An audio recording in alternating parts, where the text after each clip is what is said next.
የመጀመሪያውን ለመዝጋና ንግግር እንዲያደርግልን ዶክተር ባህሩን ጋብዘዋል።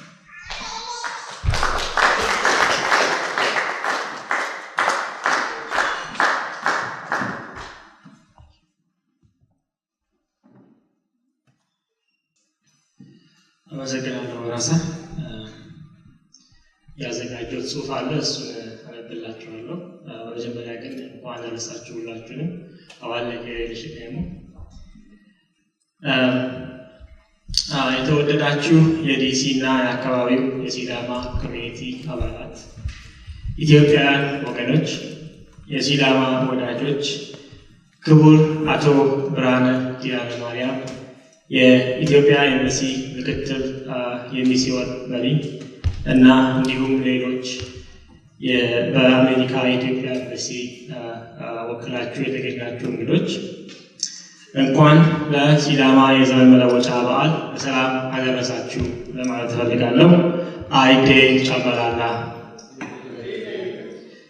ብዙዎቻችሁ እንደምታውቁት ይህ በዓል ባለፉት 2 ቀናት በውቧ ከተማችን ሐዋሳ እጅግ በደመቀና ለየት ባለ መልኩ ተከብሯል። በዚህ ምክንያት የተሰማኝን ደስታ ለመግለጽ ቃላት ያልሆኝም፣ ስሜቱ እናንተ ጋርም ያለ በመሆኑ እያብራራው አልቸገርም።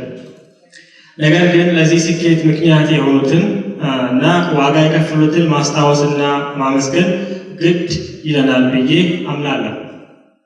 በመጀመሪያ ያለምንም አመል ለተከታታይ 3 ቀናት ውጪ ውላችሁ በማደር የከተማችሁን ሰላምና የሕዝባችሁን ደህንነት ከፖሊስ ጋር በመሆን ላረጋገጣችሁ በሺዎች ለምትቆጠሩ በጎ ፈቃደኛ ኤጀንቶች በዋሽንግተን ዲሲ የሲዳማ ኮሚኒቲ ስምና እንዲሁም በመላው ዓለም የሚገኙ ወገኖቻችን ስም ላቅ ያለ ምስጋናዬ ይድረሳችሁ። በመቀጠል ለዘመናት የደረሰባችሁን ማጥላላትና ንቀት ሳይበግራችሁ በየዓመቱ ከአራቱም አቅጣጫ ሶሬሳ ጉርማሌ ከትማችሁ በዓሉን የምታደርጉ የአሊቶ ፈርጦች ባህላችሁ ከተጣለበት ጉድጓድ ፈንቅሎ በመውጣት የዓለም መደመሚያ በመሆኑ እንኳን ደስ አላችሁ ለማለት እወዳለሁ።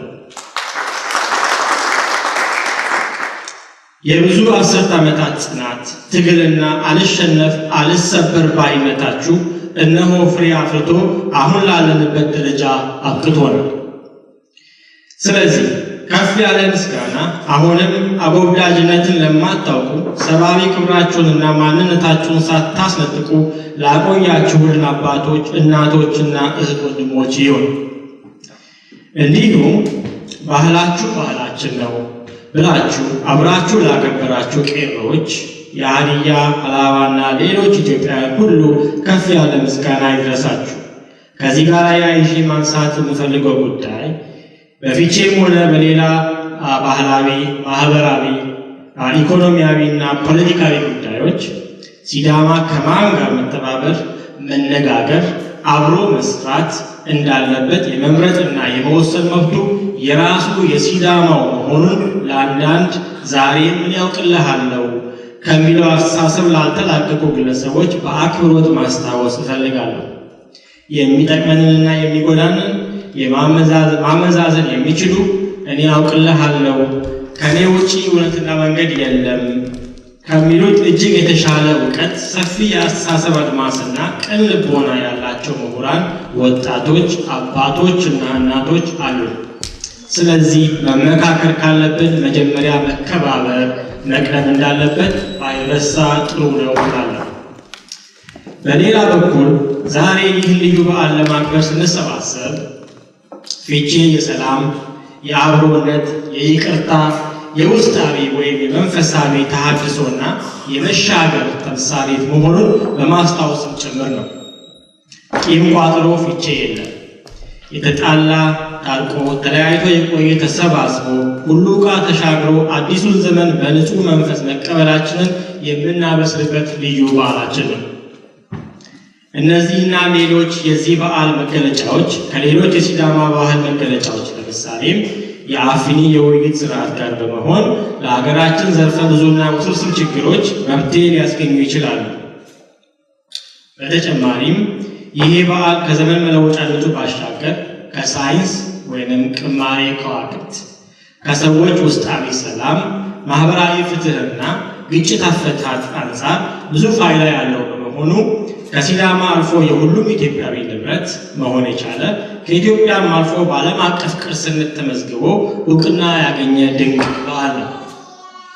በዚህም ምክንያት ፊቼ ጨምበላላ የኢትዮጵያ ቅርስ ሆኖ ከሲዳማ ሕዝብ ለመላው የኢትዮጵያ ሕዝብ እየተበረከተ የክብር ስጦታም ነው። ይህንን ቅርስ ተንከባክቦ የማሳደግና የሚገባውን ክብር መስጠት ደግሞ የባለቤቱ የኢትዮጵያ ሕዝብ ይሆናል ማለት ነው። በተረፈ ፊቼና ሌሎች የሲዳማነት መገለጫዎች ለኢትዮጵያ ጌጦቿ ናቸው ብለን እናምናለን። በፍጹም የስጋት ምንጭ ሊሆኑ አይችሉም።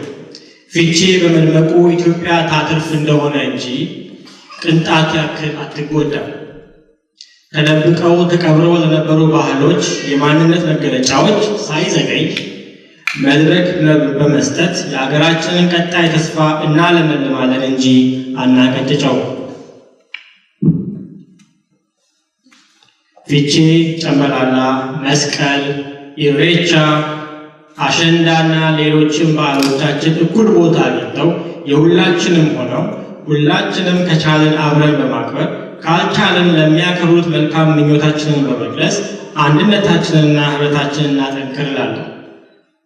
የግድ አንዱ ሌላውን መብለጥና መጨፍለቅ የለበትም። የግድ አንዱ አሸናፊ ሌላው ተሸናፊ መሆን የለበትም። ለሁሉም ባህል ተገቢ ክብር በመስጠት ሁላችንም አሸናፊ የምንሆንበት መንገድ እንምረጥ እላለሁ። በመጨረሻም ጥሪያችንን በማክበር እዚህ የተገኛችሁትን ሁሉ በድጋሚ እንኳን ደህና መጣችሁ ማለት እፈልጋለሁ። መልካም በዓል፣ መልካም ጊዜ። አመሰግናለሁ። አይደ ጨምበላላ በድጋሚ